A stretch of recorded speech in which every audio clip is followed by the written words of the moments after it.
This is Family Time 116, and we're talking about stress management. Last week, we were identifying stressors in our lives, looking at our emotional responses, and then considering how our emotional responses impact our behaviors. Now we're moving from self-awareness back into self-management.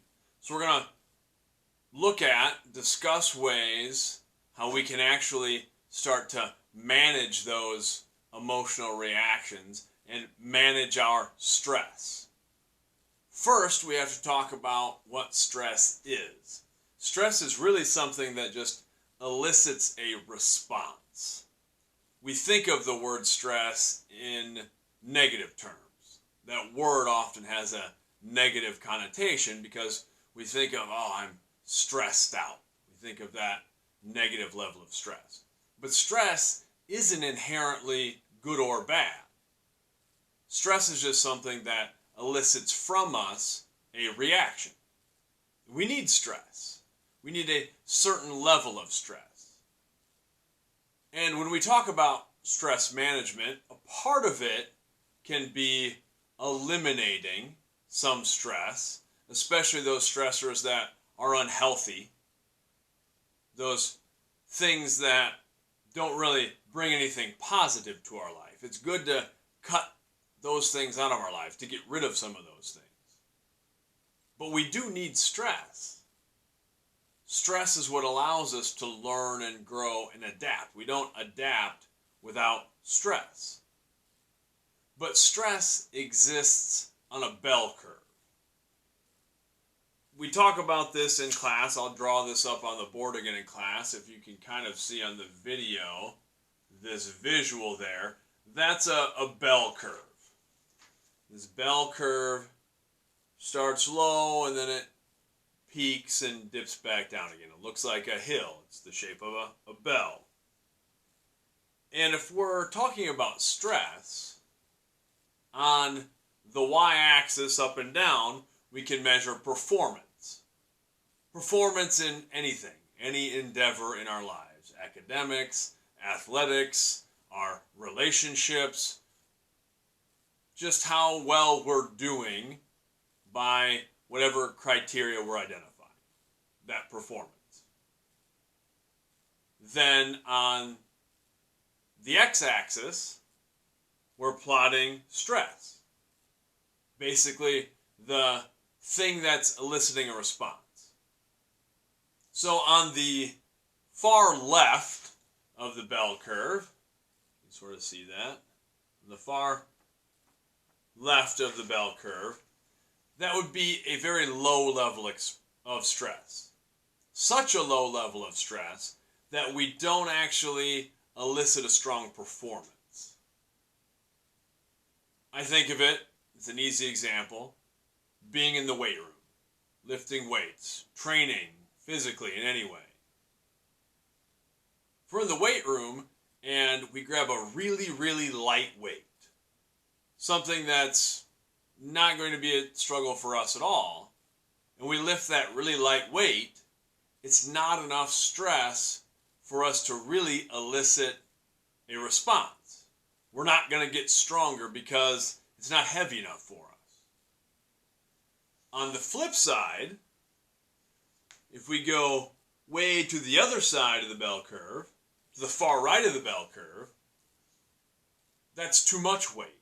That's too much stress. That would be like if we get under the bench press and our bench press max is 200 pounds, we put 300 pounds on the bar, then we go to unrack it, that bar's probably just going to drop down to our chest as we try to lower it.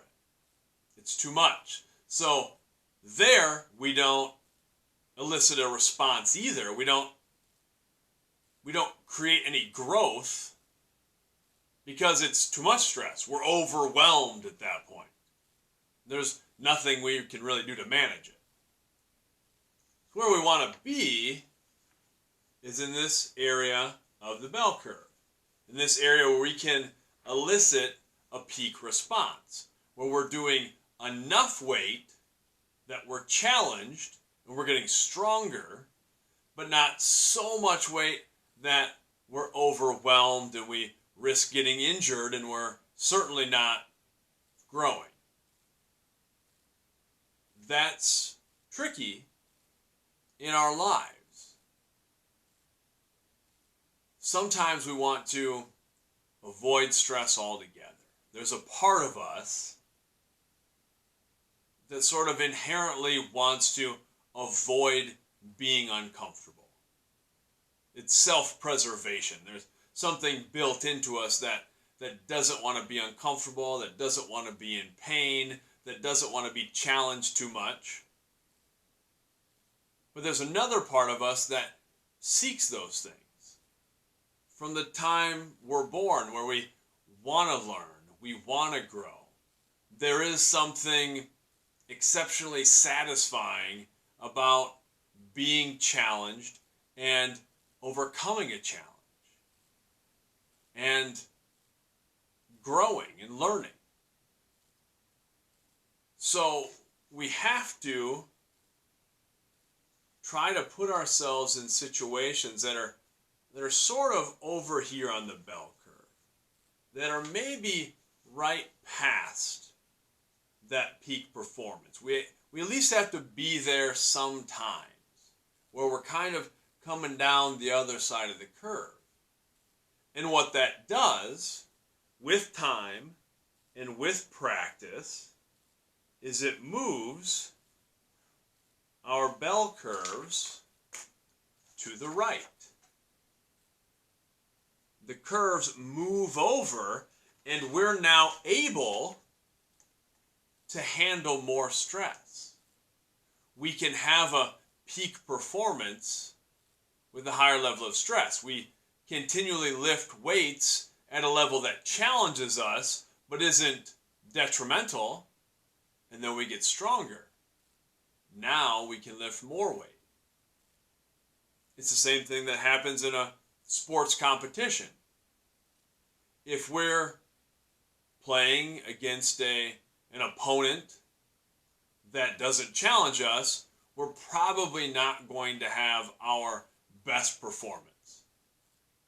If we're running a race and we're a lot faster than everyone else in the race, we're probably not going to set our personal record in that race. It's better if we have competition. We have someone to push us. We have a high enough level of stress to get the best performance out of us.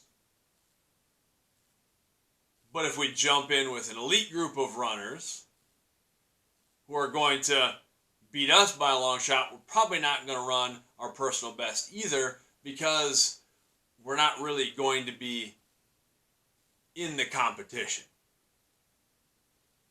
As teachers, that's what we're trying to do. We're trying to give you enough stress. We're trying to create enough challenges to push you. We don't want it to be overwhelming. We want to help you develop the skills and the strengths to be able to handle more stress, to be able to handle more work, to be able to do harder math problems and read more complicated texts and play more advanced music and whatever it is. And we have to be able to push you in that way. So what I want you thinking about this week, think about whatever stressors you maybe identified last week. We'll write them down in my classes. Take a look at what you wrote down and how you respond to those things. Now start to think about healthy practices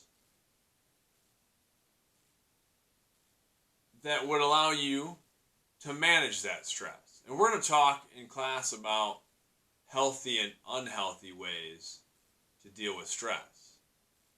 We all find ways to address the stress in our lives. And ideally, we address that stress in a healthy way. But if we don't find healthy coping mechanisms, if we don't find healthy practices, we will find unhealthy practices. That's everybody. If we don't find, say, something like exercise or meditation, or could be a list of many healthy practices, we will find unhealthy ways to deal with stress. Could be unhealthy relationships, could be drugs and alcohol, could be a number of different things. Unhealthy dietary habits, unhealthy lifestyle. Those are both ways, all ways to manage stress, but some of those things are going to help us manage stress in the long term. Some of those things are only going to help us manage stress in the short term.